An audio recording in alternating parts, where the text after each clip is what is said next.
Marvel's Cold War event just kicked off with Captain America being betrayed by Bucky Barnes, so let's get into it.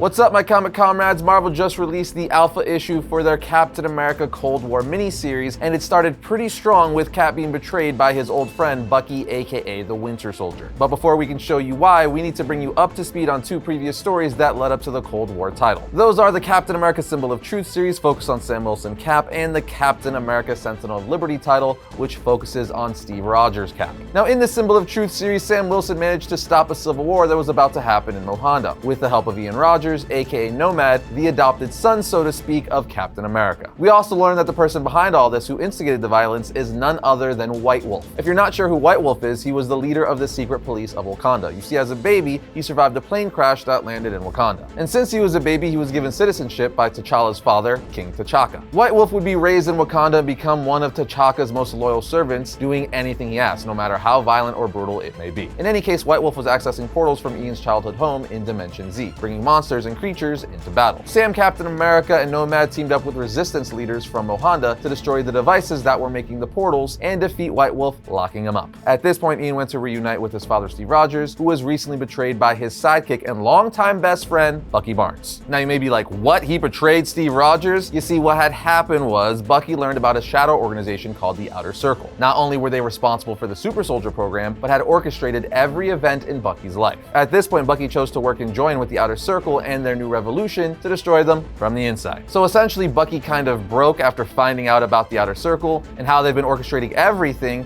and he's now willing to do whatever it takes to win, even if that means the death of his friends like Steve Rogers. Alright, so that's pretty much the setup. As for Captain America Cold War 1, the issue starts off with White Wolf incarcerated at the Revolution detention facility, because remember, Sam and Ian stopped him just before this. Anyway, we see him talking to Bucky Barnes, saying, "You know, Bucky Barnes, we're very much the same, you and I, victims of haywire aircraft, trained replacements for our brothers. Assassins moving in the shadows, white as snow and cold as winter, except for the obvious difference, of course. I am king and you're a pawn." We then see Bucky, who says not anymore, before using his bionic arm to break White Wolf out of his cell, while saying, "I've learned a little something about the way the game is played." So things are about to hit the fan, but speaking of games, let's pretend you just got yourself a new phone and you're looking for the best mobile game to play. Boom! Raid Shadow Legends, you're welcome. Raid is an amazing mobile RPG and longtime sponsor here on Variant. In fact, the first time we talked about them, we were still on a green screen and I hadn't started shaving my head yet. Well, just like Variant, Raid Shadow Legends has upgraded a ton ever since, with regular new updates and content. This is one of my go-to mobile games to kick back with. It's free to play, has millions of players, amazing graphics, and tons of awesome bosses to take on. But this April, Raid is going all out with an AR-style dragon egg hunt, where you'll be able to scour the dragon's lair using your phone, and if you find the hidden egg, you'll be in for a chance to win amazing in-game items like legendary champions and even real-life prizes, including Amazon gift cards with a total value of $20,000. To get in on the action, just download Raid using the links below, copy your in-game player ID, and then head over to egghunt.plarium.com from April 14th to May 15th. The AR Dragon Egg Hunt event is for new players, so don't miss it. As a bonus, when you use our link in the description or scan our QR code on the screen, new players will also pick up the Epic Champion Knight Errant, along with other helpful items like energy refills, skill tome, or XP boosters. Just hit our link in the description and I'll see you on the battlefield. Okay, jumping back to Bucky's confrontation with White Wolf, after Bucky released him from prison, the two continue with some back and forth bickering until a distrusting White Wolf attacks the Winter Soldier by throwing knives at him. Bucky blocks them by making a shield with his bionic arm and yells, "Hunter, I'm not here to kill you." Wolf replies, "I'm supposed to trust that? What, you're just a big fan?" Bucky replies by saying, "You disgust me, Hunter. You were raised to be the brother of the Black Panther and have done nothing but try to destroy the Wakanda he's built.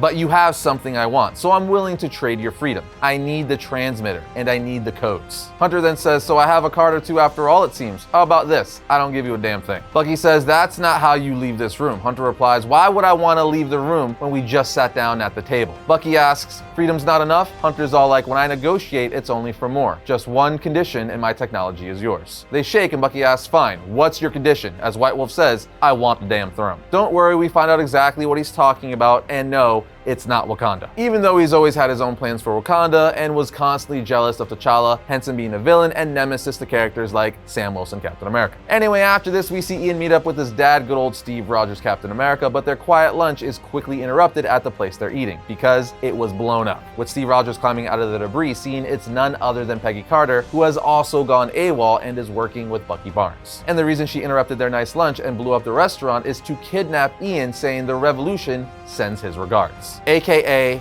Bucky Barnes. Steve asks, why are you doing this? Why are you working for them? She says, I'm a Starpoint, one of the Outer Circle's playthings, just like Bucky. Turns out I always have been. And for what happens next, don't try to follow us. We both know you wouldn't like what's on the other side of this portal. I'm really sorry, as she vanishes with Ian, with Steve unable to stop her. At this point, Steve calls in Sam saying, we have a problem. Sam, Sharon Carter, Misty Knight, and Steve Rogers all eventually meet up to work out a plan to get Ian back. Steve tells them there's one clue that his friend David pulled from security footage from across the street, as he points to a screen saying that is a Zola gate and it only goes one place. As Sharon Carter says, Dimension Z. Sam Wilson says the very same Zola himself might be off the table, but his dimension of monsters is still out there. White Wolf got his hands on the portal technology, but we think someone else is pulling the strings, with Steve Rogers saying, we don't think, I know. James Buchanan Barnes. Long story short, Steve says, I have to go and get my son back. We're going in. But Sam is all like, wait bro, whatever we're running into, he knows we're coming. We could be walking into a trap. How do you even know he won't slit Ian's throat as soon as he gets whatever he's after? Steve says, because I know. Sam responds, because you hope. I'm with you on this. You're my brother, and I will back you to the ends of the earth. But if this outer circle is everything you say, they don't let you sit at the table unless you're willing to play the game. We are then taken back to wherever Ian is being held, as we see Winter Soldier taking a blood sample from his neck, putting it into a machine, and then ultimately a shot glass, and giving it to Hunter, aka White Wolf, saying, the genetic keys to the kingdom. I keep my promises. As we see Hunter walk up to a throne saying, Ian, poor boy, you're so confused. No idea why you're here. The command codes you carried in your DNA all these years. No idea that you lost what you never even wanted. But don't worry, I found it for you, and now Dimension Z is mine, as he sits on the throne, becoming the ruler of Dimension Z and all of its monsters. At this point, Winter Soldier says, fulfill your bargain, Hunter. Say the words. So Hunter does, saying, Frox, herald my coming, the monster forge will burn again. The Wolf King is here to lead you. Sharpen your blades, sharpen your teeth. Dimension Z is going to war. Long story short, after this, both Captain America, Sharon, and Misty arrive in Alaska to try to save Ian. But they end up getting into a battle with soldiers of Dimension Z. And as Bucky looks on, watching his friends struggling to fight the army from Dimension Z, Hunter says, smile, Mr. Barnes. If you're going to operate from the shadows, learn to enjoy it. That's the fun part. Bucky says, this isn't about fun, Hunter. This is about the future. We're crashing the only game that ever mattered, and it's going to cost me the lives of the only real friends I've ever had. When both Captain Americas are dead, I won't be smiling, but I will be winning, as the comic ends. I personally think this issue is a great start to the Captain America Cold War event, and there's a lot of pieces already in play, so let's theorize how this may play out. Now, one of the things I find interesting, and we've already kind of been seeing from solicitations from future issues, is that Captain America Steve Rogers and Captain America Sam Wilson are clearly on the same side, but they're gonna come into confrontation as the series progresses. Which you could kind of already see in this issue, as Captain America is kind of blinded by love right now, as he just wants to do whatever he has to get his son back. Even though Sam warned him, hey, this is probably a trap we're walking into, but I'll follow you to the end of the earth, but we gotta be smart about this. And Sam was right, because when they went there, they were immediately met by an army of monsters, which Bucky had waiting for them. So I think as the story progresses, more stuff like that is going to happen, where the two of them disagree on how to handle things, which in turn will result in a falling out between Steve and Sam. I feel the series is actually going to end with them having a big falling out, which will set up another storyline after this. I mean, could you imagine if it turns into a full-on war of Captain Americas, where only one Captain America survives in the end? Something like that could be an interesting way to return the Captain America mantle back to its more classic roots. And I think if it goes that route with a falling out between Steve and Sam, there will be a trade-off of sorts, as during all of this, Steve is able to save and bring some sense back to Bucky, putting them on good terms again. So it would almost be like swapping, because now instead of Bucky and Steve being on bad terms, it would be Sam and Steve. I'm also wondering if after all this, Hunter will refocus his sights back on Wakanda, as we know he's the adopted brother of the Black Panther. With this story, there are several different directions it could go, so another theory could be, what if they kill off Bucky again? That would be crazy. They could also potentially unalive Sam Wilson, Captain America, and his demise is ultimately Steve's fault, because he was blinded by trying to save his son and wasn't thinking things through like Sam warned him about. That could open up all kinds of awesome storytelling opportunities, as Steve would blame himself for Sam's death. Regardless, this series is off to a great start, and if you guys want us to keep covering these issues in our 1-minute reviews, let us know down in the comments. Other than that, we'll see you next time when we talk about all things comics.